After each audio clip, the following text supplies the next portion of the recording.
ஒவ்வொரு வார்த்தைக்கும் ஒரு விதமான புரிதலை அர்த்தத்தை நீங்களாகவே புரிந்து கொள்வது என்பது யாரும் பொறுப்பாக முடியாது. நேற்றைக்கு என்ன சொன்னார்னா, இன்றைக்கு மாலை கட்சியினுடைய உயர்நிலை குழு கூட்டம் நடக்கும். கூட்டத்திற்கு பிறகு அது தொடர்பான முடிவை எட்டி நாளை அறிவிக்கிறேன் என்று சொல்லியிருந்தார். நாளை அறிவிக்கிறேன் என்பது செய்தியாளர்களால் மற்றவர்களால் நாளை காலை என்று புரிந்து கொள்ளப்பட்டு இன்று காலையிலிருந்து இங்கே பெரிய அளவில் மக்கள் சேர்ந்திருக்கிறார்கள், செய்தியாளர்கள் சேர்ந்திருக்கிறார்கள் என்ற செய்தியை தலைவரிடத்தில் சொன்னபொழுது எந்த விதமான அதிகாரப்பூர்வமான செய்தியாளர் சந்திப்பிற்கும் நாம் அழைக்கவில்லை. அப்படி இருக்கும்பொழுது அவர்கள் வந்திருப்பது உண்மையிலேயே வருந்தத்தக்கது. அவர்களிடம் என்னுடைய வருத்தத்தை தெரிவித்து விடுங்கள். அது எப்படியோ தவறாக அவர்கள் புரிந்து கொண்டிருக்கிறார்கள். கட்சியினுடைய நிலைப்பாட்டை அறிவிக்கக்கூடிய செய்தியாளர் சந்திப்பு தொடர்பான விவரங்களை இன்று மாலை 4 மணிக்கு அதிலே எத்தனை மணிக்கு செய்தியாளர்களை சந்திப்போம் என்கின்ற விவரத்தையும் எங்கே சந்திப்போம் என்கின்ற விவரத்தையும் குறிப்பிடுகிறோம். அந்த செய்தியாளர் சந்திப்பில் கட்சியினுடைய முடிவை தலைவர் எழுச்சி தமிழர் அறிவிப்பார் என்பதுதான் என்னிடத்தில் இருக்கக்கூடிய செய்தி.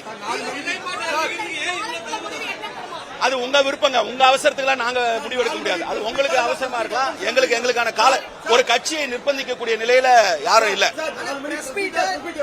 பிரஸ் மீட் சம்பந்தமான தகவல் it may be 5-6 எப்போ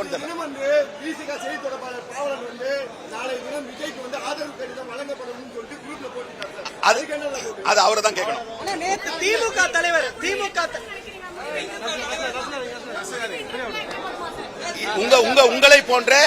உங்களை போன்ற இது எட்டப்பட வேண்டும் என்று நானும் நினைக்கிறேன்.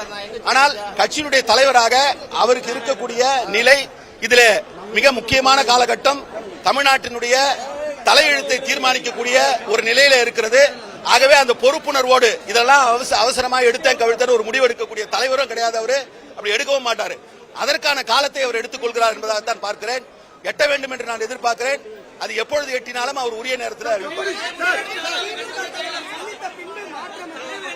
இதெல்லாம் உங்களோட speculation. I can't answer for speculation.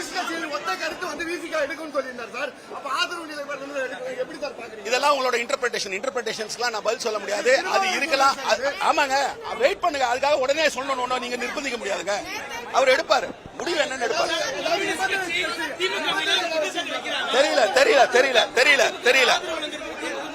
தெரியல. நீங்கள் உங்களோட ஊகங்களுக்கெல்லாம் நான் பதிலளிக்க முடியாது.